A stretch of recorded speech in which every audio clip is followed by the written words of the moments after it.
সুন্দরপুর গ্রামে মিচকে শিয়াল তার ছোট্ট মেয়ে মিনাকে নিয়ে বাস করত। মিচকে শিয়ালের স্ত্রী শেফা শিয়ালিনী হঠাৎ করে একদিন মারা যায়, আর মিচকে শিয়াল তার মেয়ে মিনাকে নিয়ে বসবাস করতে থাকে। বাবা, ও বাবা, আমার একা একা ঘরটা আর ভালো লাগে না। তুমি নয়তো আমাকে একটা মা এনে দাও, আর না হয় আমাকে একটা গাভী এনে দাও, যেই গাভীর সাথে আমি সারাদিন কথা বলবো। বাবা, এনে দেবে বলো? মারে, নতুন মা আনলে যদি তোর উপর অত্যাচার করে সেই ভয়েই তো আনি না। তোর গাভী লাগবে? ঠিক আছে, তোকে আজকে একটা গাভী কিনে এনে দেব। এরপর মিচকে শিয়াল বাজার থেকে অনেক সুন্দর একটা গাভী কিনে নিয়ে আসে। মিনা, দেখ মা, তোর জন্যই গাভীটি কিনে নিয়ে এসেছি। তোর কি এই গাভীটি পছন্দ হয়েছে? এখন আশা করি তোর আর মার প্রয়োজন হবে না। এই গাভীর সাথে খেলা করবি, কথা বলবি।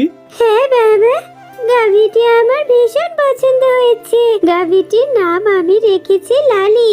এখন থেকে লালির সব যত্ন আমি করব। লালিকে ঘাস খাওয়াতে নিয়ে যাব। এরপর থেকে মিনা তার গাভী লালিকে অনেক আদর যত্ন করতে থাকে। লালিকে অনেক মজার মজার ঘাস এনে খাওয়াতে থাকে, আর লালিকে সে মাঠেও ঘুরতে নিয়ে যায়। লালি, তুই ঘাস খা। তুই ঘাস খেলে তোর শরীরটা অনেক মোটা তাজা হয়ে যাবে, দেখবি। একদিন মিনা লালিকে বাড়িতে রেখে স্কুলে চলে যায়।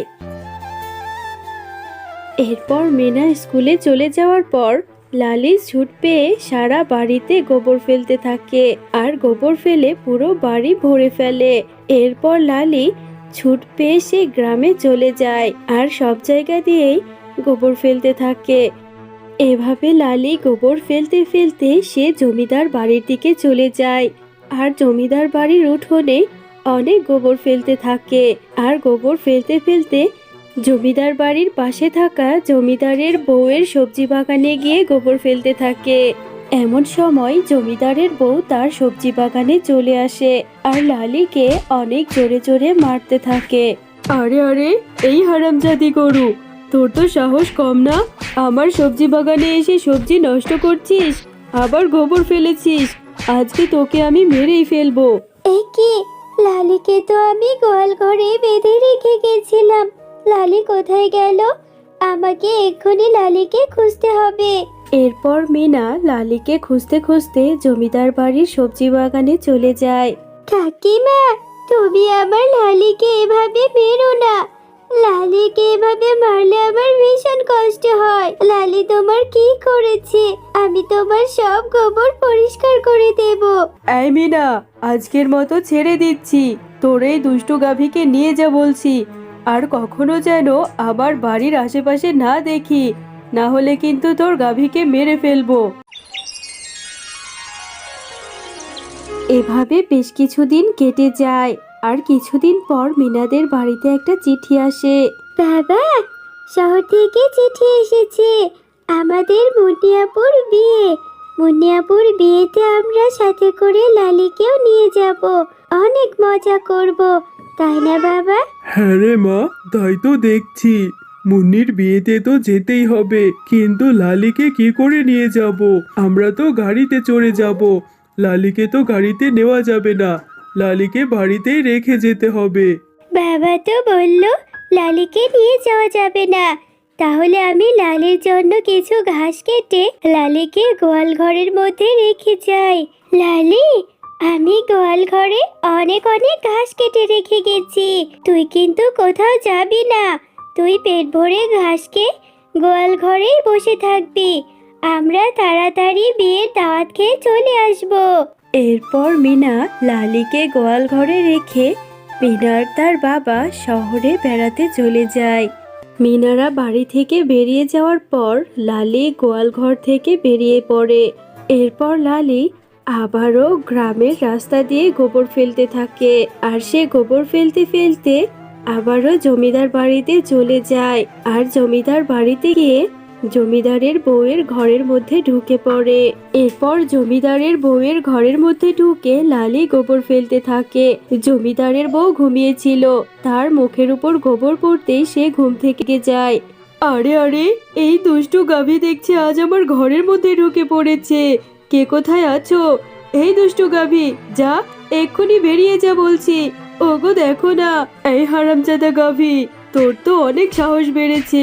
আমার ঘরের মধ্যে ঢুকে গোবর ফেলছিস, আজ তোকে আমি মেরেই ফেলবো। এদিকে মিনা বাড়িতে এসে লালিকে খুঁজতে থাকে। আরে, লালিকে তো গোয়াল ঘরে বেঁধে রেখে গেছিলাম। লালিকে তো দেখতে পাচ্ছি না। লালি কোথায় গেছে? নিশ্চয়ই ও গোয়াল ঘর থেকে বেরিয়ে গেছে। লালি তো দেখছি পুরো বাড়িতে গোবর ফেলেছে। ওই তো দেখছি কাকিমা আসছে। ও কাকিমা, তুমি কি আবার লালিকে দেখেছো? লালিকে কোথাও খুঁজে পাচ্ছি না। আরে মিনা, তুমি তোমার লালিকে খুঁজছো? তোমার লালিকে যে জমিদার আর জমিদারের বউ মেরে ফেলেছে। ওদের বাড়িতে গিয়ে অনেক গোবর ফেলেছিল, বাড়ি নোংরা করেছিল। এ কথা শুনে মিনা অনেক কাঁদতে থাকে। এরপর মিনা আর তার বাবা তারা দুজন মিলে জমিদার বাড়ির দিকে চলে যায়। জমিদার সাহেব, আমাদের লালি অন্যায় করেছিল, ওকে বেঁধে রাখতেন। আপনারা কেন লালিকে মেরে ফেললেন? আমাদের লালিকে ফিরিয়ে দিন, না হলে আমরা এক্ষুনি গিয়ে থানায় মামলা করব। আরে আরে, থানায় মামলা করবে কেন? এতে আবার থানা পুলিশ করার কি আছে? আমাদের গোয়াল ঘরে অন্য একটা গাভী বাঁধা আছে, ওটা নিয়ে বাড়িতে চলে যাও। এরপর মিনা আর তার বাবা জমিদার বাড়িতে থাকা অন্য একটি গাভী নিয়ে বাড়ির দিকে চলে যায়। বাড়িতে নিয়ে গাভীটিকে মিনা খাবার খাওয়াতে থাকে। এমন সময় সেই গাভীটি সোনার গোবর ফেলে। বাবা, কোথায় গেলে তুমি? দেখো না, আমাদের গাভী যে গোবর ফেলেছে, সেই গোবরগুলো দেখছি সোনা হয়ে গেছে। আরে হ্যাঁ রে মিনা, এটা আমি কি দেখছি? এই গাভী তো দেখছি সোনার গোবর দেয়। বিধাতা আমাদের মুখের দিকে তাকিয়েছে। আল্লাহ, তোমার দরবারে শুকরিয়া। এখন থেকে আমাদের আর কোনো অভাব থাকবে না। এরপর গাভীর সেই সোনার গোবর বিক্রি করে মিচকে শিয়াল অনেক টাকার মালিক হয়ে যায়, অনেক বড় বাড়ি ও গাড়ি করে। এই খবর বাঘ এবং বাঘিনীর কানে পৌঁছে যায়। ওগো, শুনেছো? ওই মিচকে শিয়াল আমাদের বাড়ি থেকে আমাদের যে গাভীটি নিয়ে গেছে, সেই গাভীটি নাকি সোনার গোবর দিচ্ছে। চলো না, আমরা আমাদের গাভীকে নিয়ে আসবো, আর নিয়ে আসলে আমরাও কোটিপতি হয়ে যাব। এই মিচকে, শুনেছি আমার গাভী নাকি সোনার গোবর দিচ্ছে। আমার গাভী আমি এক্ষুনি আমার সাথে করে নিয়ে যাব। তুই আর কখনো এই গাভী নিতে আসবি না। এরপর বাঘ এবং বাঘিনী তাদের সাথে করে সেই গাভীটিকে নিয়ে যায়। এরপর বাঘিনী গাভীটিকে বাড়িতে নিয়ে সোনার গোবর ফেলতে বলে, কিন্তু গাভীটি সোনার গোবর না দিয়ে সাধারণ গোবর দিয়ে সারা ঘর ভরে ফেলে। এভাবে গাভীটি অনেক গোবর দিতে থাকে আর বাঘ এবং বাঘিনীকে আহত করে গাভীটি মেরে ফেলে।